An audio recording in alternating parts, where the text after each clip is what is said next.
So I planted some fruit trees along the border. Yeah. Got that half a dozen trees there, all different sort of summer fruiting trees. Yeah. Yeah. Apple, pears, plums, cherries, nectarines. I'm going to put in a quince from medlar. Oh, medlar, that's an interesting one. Yeah. Kind of got that, like, just they're more for personal use, and I think they'll give a bit of cover from the road here as well. And I don't have much experience with fruit trees, and they really excite me. So I thought, why not plant some? So it sounds like some really exciting things are coming. So what else is going to happen? So you've been here for 2 years. Yes. You're expanding. Yeah. So where's this all going to go? Are you selling from a veg box scheme, or is there like a new thing happening? Yes, we've got a few. That was another reason why we didn't grow over the winter, to really plan and look. So we've done a lot of wholesale, a lot of cafes and restaurants. Yeah. But I really enjoy direct to customer. Yeah.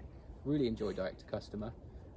So that's kind of where we're going for this year, with the potential for a pop-up spray-free greengrocer in Faversham, the local town. Wow, a spray-free greengrocer. Yeah, and also selling the produce of some of my friends, because there's some other really good gardeners around. There's Lower Cockash Organics, Rebel Farmer Ed, Wonky Parsnip, Laura, she's over at Brogdale. So there's a lot happening. Yeah, there's a lot happening, and we also do a little weekly market. We'll start that again in the summer. There's an amazing little shop and tea room in Selling called the Sons. Oh yeah. And Claire's always been a big supporter of us, so and I really like that, being accessible to the village that we grow in. Yeah. But I think that's where we're gonna go. So starting off a little market garden, start small, then expand, but really tap into your community. Find out who's going to buy your produce other than your friends and family. Yeah. Little Find cafes. that route to market. Yeah. Find that route to market, and veg boxes are great, and CSAs are great, community supported agriculture, where you have members. And I think that's something I'd like to do in the future, but. You're doing quite well by the sounds of it. Yeah, but and I've done that before, and it's a lot of work. A lot of admin as well. Yeah, because I predominantly do this completely on my own. Yeah. And so it's a lot of work. So we'll see. It's kind of finding that. Finding if you can get a route to market, and a really good. What I do each year is do a harvest forecast of what produce we'll have, and a guessed, not a guessed amount, but a calculated amount of how much produce, and that can change. But now is a very good time to go to shops or restaurants and cafes and say, this is what we've got coming up. You can keep this harvest forecast and let us know if you're this is something that you'll be interested in buying in when the time comes. Yeah. It's another good hot tip. Yeah. How long did it take before you sort of became a viable business here? Probably, I wouldn't even say we're a viable business at the moment, but not where we want to be. Okay. I think next year and the expansion to an acre, we really will be. Yeah. So you're able to sort of pay yourself, pay support. So at the moment, I also work other gardening jobs as well, here and there. But especially, it's kind of working out how to make enough to then. Because it's like feast or famine. Yeah, so totally. You grow a lot, sell a lot. My aim last year, whilst working alongside, was to earn enough to cover my costs for this year, so my rent and any infrastructure. Yeah. Any more compost, and we achieved that. Yeah. So then this year, I've got a goal, and I do that in my harvest forecast as well. I kind of look at how much money-wise can I sell this vegetable for.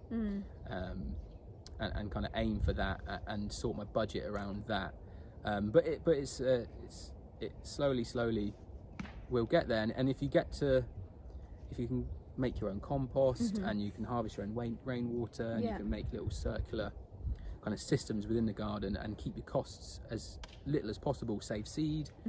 I think that will make it viable, and it's kind of what you want out of it. You're never going to make loads of money, but that's what you sacrifice being able to work outside with your hands in the soil every day. And you're quite literally putting food on your family's table. Yeah, 100%.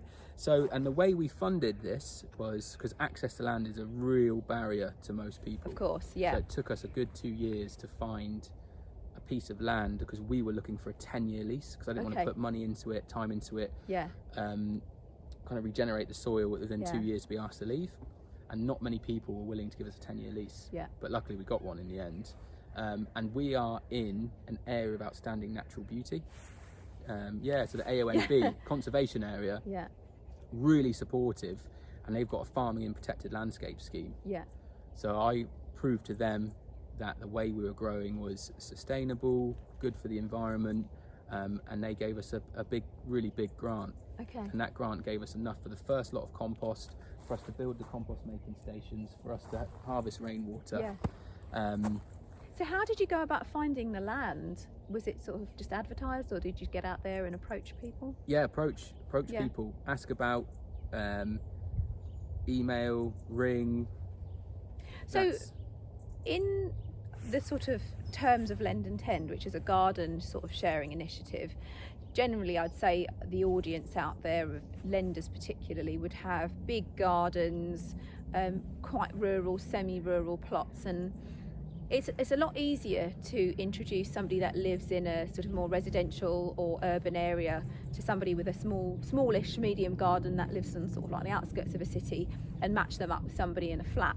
But what there is out there is a slight bigger challenge, because there are a lot of people out there with gardens on Lend and Tend wanting to lend their garden, but there aren't really the folks out there close enough to lend that garden on a sort of manageable scale. However, that would just be the dream ticket for somebody that wanted to start up a sort of small market garden project like 100%. this. Yeah, 100%. yeah. So there's a lot of good tips in this video if you're wanting to start up a market garden. and you can do things like, I know people have done patchwork farms. Yeah. So they'll lend and tend, or they'll get, let's say, 5 people's gardens that might equate to, say, a third of an acre, half an acre, even an acre. And if they're in the same vicinity, you then cultivate each one, and you've made a patchwork farm. I think stuff like that is super cool. Yeah, and also you're sort of benefiting biodiversity by spreading the work in a way, spreading the effort. Yeah, definitely. Yeah, yeah. Okay, no, that's a really great tip actually with a patchwork farm, because if they're not too far to sort of get to, drive or cycle or whatever, you're not sort of doing a lot of fuel miles and 100%. Decreasing the food miles as well in a way. Yeah, I think that's really cool. And then there's also really good organisations out there like the Ecological Land Cooperative. Okay, and is this in a sort of an access to land support? Initiative? Yeah, so they've got the buying power to buy big parcels of land, and then they'll split them up, and then you will send in an application to become a steward of a piece of land. Okay. So they might, for example, get 20 acres, split them up into 5 4-acre sections. One might be a market garden, the other might be a wheat farm, the other might be for animal use, as long as it's agroecological and sustainable. And then they'll help then build infrastructure for everyone, so everyone will tool share, barn share, in a real sort of cooperative effort. Yeah, and so they're looking at these big pieces of land, let's get small scale growers and a lot of them back onto the land, and that's the way they do it. It's really, really cool. That's amazing. Really, really cool. Yeah, that's a real sort of, I mean, in the spirit of what I'm trying to do with Lend and Tend, that sounds just like a dream, of people coming together, getting a community sort of motivated and introducing people together that wouldn't otherwise meet. Yeah, amazing. Yeah, I think Lend and Tend sounds great, because there's a lot, especially in rural locations, there's a lot of people who have bigger gardens than this market garden. Yes, imagine. Oh, so the land is there. Yeah, the land is there, but again, it's all about, you know, one of the biggest barriers to growing and sort of moving the biodiversity movement forward is access to land. Yeah. So this is your polytunnel with your tomatoes here. Oh, I recognise this from my tomato efforts. Got marigolds there underneath. The marigolds are still flowering. Amazing. Yeah, so it does look a bit of a mess, but going back to the earlier point, if I was growing all year round, this would now be full of winter salads. Yeah. But because obviously I decided not to grow over the winter, these are still up, and then honestly, one is out of not getting around to do it yet. Yeah. And the second is I'm hoping that by leaving these up, we're creating some homes for things like ladybirds. Yeah. Some insects. Yeah. That makes me feel a bit better about not clearing it yet. But yeah, so this will be cleared, and then I'll add more organic matter in here. Yeah. So the thing that I always kind of not worry about, but just people are always worried about how their garden looks and how their growing sort of spaces look. And it's not always about that beautiful, vibrant green aesthetic, is it? 100%. This is a productive garden. This is how a garden should look, because there is that cycle, isn't there? There's the growth season. You know, you talk about the hungry gap, but things are sort of vibing and green and lovely. Yeah. And this is just part of life, isn't it? You know, the cycle of it. Because if you look at anywhere in nature, things are brown. You know, at the moment things are dying back. Things are returning back to the earth. 100%. I definitely feel the pressure of wanting it to look really good. Yeah. And it does have its day, but at the same time I've got to remind myself it's a working farm, it's a working garden. But in a way there is a beauty to it, because there's a kind of reminder of what was there and what's going to come, and this kind of structure is, I don't know, it's kind of architectural, isn't it? It's I don't know, 100%. Kind of so we'll go interesting. Yeah, so this will be tomatoes, chilies, cucumbers next year. Yeah. Basil. This year. Oh, this year. Yeah, this year. We're in January. We're in January. This year, yeah. Yeah, I mean, thinking about it being January now, there's a lot of work to do, isn't there? Because a lot of people think, oh, I'll get started in the garden in the summer when the weather's nicer. But this is the kind of time for, I suppose, rest and recuperation, particularly after the busy Christmas period. But there is a lot to do. What would you do to start off in here? In here, so kind of finished tomatoes. Yeah, so when I do get round to it, I'll, as Rex was saying earlier, I'll cut them at the base. Yeah. So I'll leave the roots in to decompose. Yeah. So at ground level. Just below ground level, just in case, because just so it's easier so they're not getting in the way on top of the soil. Yeah. So just below ground level. Yeah. I'll then chop them up, add them to the compost. Yeah. I'll sort out my string structure. Yeah. Get that all secure, and then I will add just an inch, 2.5 centimeters on compost to these beds. Yeah. That's it, and I'll let that sit. For how long? Not all the way till next year. Okay. Yeah. So you'll rest it, and you won't grow anything in here after the tomatoes? Normally I'd grow winter salads. Oh, I see, right. Normally, so these would normally come out start of October. Yeah. And winter salads straight in. Yeah. Then I'll do compost mulch, then winter salad straight in, which would grow all the way until May. Yeah.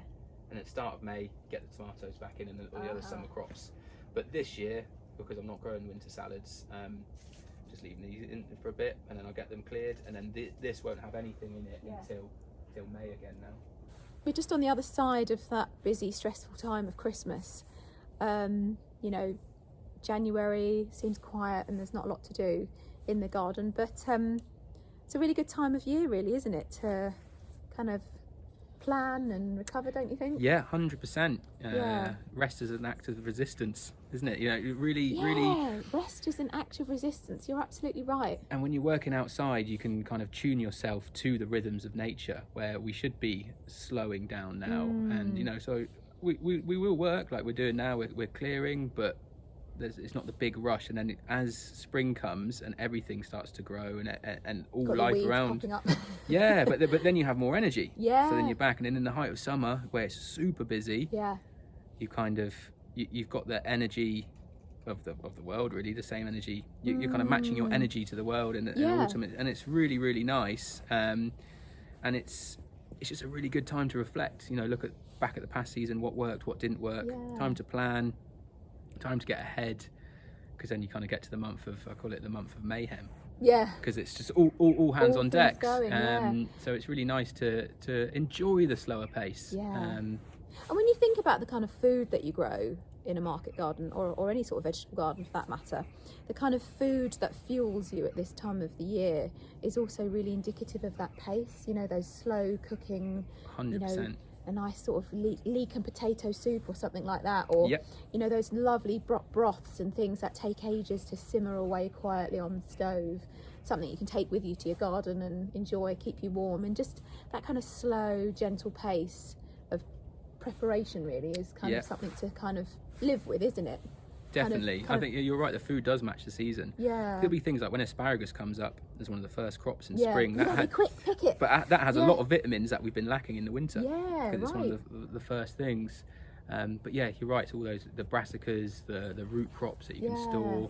Yeah. And the way that the vegetables sort of arrive and how we need to sort of pick, process them and cook them are also sort of indicative of the season, because you know, summertime you can just chuck a few leaves of salad on the plate dinner, done.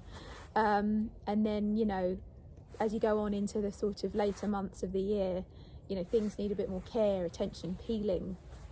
Definitely. You know, yeah, simmering, savouring, and all that. Yeah, it's a really lovely time to be reflective, isn't it? Definitely. And you can get, as we were talking about earlier, the hunger gap and how winter can be so productive. So there's some crops in the winter that are at their best. So for example, kale, because it's been hit by a frost, it produces sugars as a sort of antifreeze, so it makes them sweeter. So when you eat kale now, it's the best you'll ever have it because it's really sweet. What's the other thing that tastes really good after frost? It's the Jerusalem artichoke. Oh yes, yeah. Yeah, that stuff goes gangbusters, doesn't it? If you leave it in the ground, it just grows and grows and grows. And what's good about that, you don't have to dig them up to store; they're stored underground. Yeah, right. So when we cut them back, we'll cut it back purely so we know where they are. So we'll just cut them back to here. So when we come out, we can then see, okay, there's a Jerusalem artichoke stalk. Let's dig up the tubers as and when we need. And then they'll don't need too many of them. So good. So yeah, you don't need too many of them, but they can then just stay in the ground, and then the ones you don't pick, just let them flower. Just let them go and they're beautiful, like a sunflower, aren't they? Yeah. Yeah. Sunchoke. Nice. Sunchoke. That's it. Another word. Yeah. We've not got very many tools. I think a lot of people, particularly so with the garden sharing project Lendon Tend, you generally get a lot of older folk giving up their gardens to younger people, and you open their sheds and they've got a shed load of tools. Right, yeah. Literally a shed load of tools. But it doesn't look like you've got that much here. You've got like quite a simple I like a simple setup. Yeah. And I like a good tool that will last, and I like looking after the tools. Yeah. Notice there you've got some camellia oil for your blades and your secateurs and things. Always good to keep those in good condition, isn't it? 100%. Yeah. So the main tools are obviously a hoe is really good, an express hoe. A what hoe, sorry? Express hoe. An express hoe? Yeah, so it's... What's this? So it will skim, there's a blade here and a blade here, and this will skim along the surface and then just cut all the little roots all the little weeds at the root. I've never seen one of those. I mean, I've seen a hoe or two in my time, but it's really, really good. Yeah. Okay. And then normally here is a shovel, but that's down at the compost. Being shoveled. Dibber. Dibber, yep. Dib. Dibber. Here would be a rake. Yep. There is normally a pitchfork. Yeah. So pitchfork's really good. Turning the compost and whatnot. Yeah. Edging tool. Yeah. Spade. And again, with the no dig movement, the edging tool is that just quite useful to keep the grass off of the bed. Keep that edge really nice and tight and clean. 100%. Yeah. It's actually a good way to store any mesh or fleece you have by plaiting them and hanging them up. So we've got two lots here. We've got insect mesh, which is enviromesh. Is it very, very fine? Really fine holes. Yeah, like tights almost. Yeah. It's made out of plant fibres, that one. It's not leaving microplastics. Yeah. It's called enviromesh, and then I've got horticultural fleece. Yeah. Here, so anything that I plant out in March will have fleece on all the way until May. Do you wash it at all, or do you Yes, so these need to be washed. Yeah. So I'll wash them and then restore them. Do you wash them just like warm soapy water? Just that sort of thing. Like a natural, like a soapy water has no chemicals in it. Yeah, because in case there's any sort of bugs in there that you don't want to sort of... Or like mould. Oh, mould, right. The dreaded mould. And disease pathogens. Yeah, and you've got a little wheel there that looks like the thing that I used to use at school to measure distances. What's your wheel for? That's what it is. Oh, it is for measuring distances. Yeah, for building new beds, or like now when we're kind of remarking the beds and weeding and if kind of the beds and paths have blurred. Yeah. We'll re-measure them up, compost on, wood chip on, and get a really good bed. Because a lot of because I do really like a wild garden sometimes, and as a home garden, and it's all wild and it all kind of blends, kind of like a polyculture garden. I think they're beautiful, but in terms of a market garden, the reason it is straight lines isn't out of it looking neat and tidy, it's out of efficiency. It's a business. You need to work a certain amount of hours in a day, pick as much as you can, tend to as much as you can, of course. I was just going to ask, I don't know, I've never had one of these. Is that like a whole... That's a bulb planter. Oh, of course, I have seen one of those. Yeah, really cool. Yeah. Because my partner grows flowers here, so she's been putting in some bulbs. Yeah. Ready for spring. Oh, that just makes life so much easier. Plonk, it's done. Plonk, hole out, bulb in. That's really cool. Because a lot of people who will plant bulbs or have a flower garden, I'm not saying this is bad at all, Yeah. but they will dig big trenches, trench. pack them in like eggs and pop them on. One, that's just a lot of hard work, and two, because we do work a lot on the soil as well. I just think that this... Again, you're disturbing the soil by creating those troughs, aren't you? Yeah. Yeah. But I don't think it's bad, and I think there's probably flower farmers out there who know a lot more about that than me. But personally, that's why I just think the bulb plant is really efficiency good. Again. Yeah, and just... That's really kind of what we're looking at for, you know, so if you're thinking about starting off small and going into a market garden project, you want to be as neat and as efficient as you possibly can for sort of maximum outcome, minimum effort. Yes. Yeah. Definitely. Yeah, definitely. Because you don't want to, you know, if you, for example, you plant things in rows, you can easily weed them. Yeah. Because they're all in rows. You can easily see what's happening. Yeah. So because things aren't really hidden, they're in rows, you can see, oh, there's a disease, there's a pest. Yeah. You can see it and you can act on it. And another reason for kind of growing things in straight lines or a bit more organised is you can, so as I said, you can always have your eyes on everything, because kind of the best fertiliser or the best, I'd say the best fertiliser is in the garden is the gardener's shadow. If you're here enough and you've got your eyes on everything, and you can then be proactive rather than reactive. That's what I think is good. So when everything's kind of visible and easy to work with and look at, you can kind of really spot those difficulties before they become a massive problem. And that's why I love small scale agriculture as well, because I can tend a third of an acre,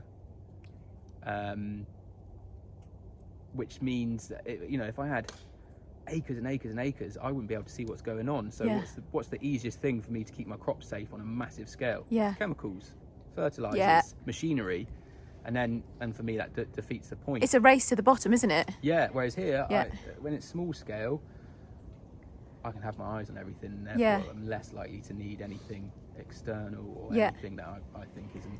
I mean, to nice feed a massive population, yes, we do need industrial farming in a way, but then if you want to make a different choice, there are other alternatives. This is another alternative. I think it's a balance. Yeah, it's a balance, because there's things like there's people like Wild Farmed who are growing wheat on a big scale really well, so I think that's amazing. But I think specifically for vegetables, George Lamb and the bloke from Basement Jacks, yeah. What a partnership. But I think on specifically for vegetables, I do think small farms can change the world. Amazing. Yeah. Right, it's been a lovely, lovely day out with you. This is Sam Spencer from ME13 Market Gardens. Thank you so much for showing me around. You're welcome. What a beautiful day and what a beautiful garden. Thank you. Yeah.